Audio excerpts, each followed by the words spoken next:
আবারও বিভ্রান্তিকর ফোন এলো দমকল কর্মীদের নিকট। নেশাগ্রস্ত সাধুকে জেলা হাসপাতালে নিয়ে আসলো দমকল কর্মীরা। এ বিষয়ে এক দমকল কর্মীর কাছ থেকে জানা যায়, আগরতলা দমকল দপ্তরের কন্ট্রোল রুম থেকে ধর্মনগরে দমকল দপ্তরে খবর আসে পশ্চিম চন্দ্রপুরে একটি পথ দুর্ঘটনা ঘটেছে। খবর পেয়ে দমকল কর্মীরা পশ্চিম চন্দ্রপুরে ঘটনাস্থলে ছুটে যায়। সেখানে গিয়ে দেখা যায় এক সাধু নেশাগ্রস্ত অবস্থায় রাস্তায় পড়ে আছে। দমকল কর্মীরা সাধুকে ধর্মনগর জেলা হাসপাতালে নিয়ে আসে। হাসপাতালে নিয়ে আসার পর দমকল কর্মীরা জানতে পারে কিছুক্ষণ আগে ওই সাধু ধর্মনগর জেলা হাসপাতাল থেকে বের হয়ে গেছে। নেশাগ্রস্ত অবস্থায় পুনরায় পশ্চিম চন্দ্রপুর এলাকায় পড়ে গেছে রাস্তায়। কিন্তু কিছু সংখ্যক জনগণ এখনো এভাবে নেশাগ্রস্ত ব্যক্তিদের হাসপাতালে নিয়ে আসার জন্য ফোন করে বিভ্রান্তি সৃষ্টি করে দমকল কর্মীদেরকে। সে সময় কোনো বড় ধরনের ঘটনা ঘটলে দমকল কর্মীরা কি করবে সেই প্রশ্নই রাখলেন সাংবাদিকদের মাধ্যমে জনগণের উদ্দেশ্যে দমকল কর্মীরা।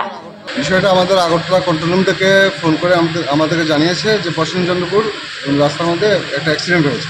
আমরা এখানে গেছি, গিয়ে দেখি একজন সাধু উনি রাস্তায় পড়ে আছেন। ওনাকে আমরা উদ্ধার করে ধর্মনগর হাসপাতাল দিয়েছি। হাসপাতাল থেকে বলেছে যে উনি এর আগেও একবার এখানে এসেছিলেন, উনি ইনটক্সিকেটেড অবস্থায় আছেন মনে হচ্ছে।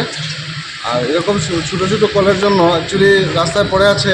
এখন যদি আবার বড় অ্যাক্সিডেন্ট হয় তাহলে আমরা কীভাবে এটা বুঝতে পারছি না। মানুষ শুধু আমাদেরকে বিভ্রান্ত করেছে।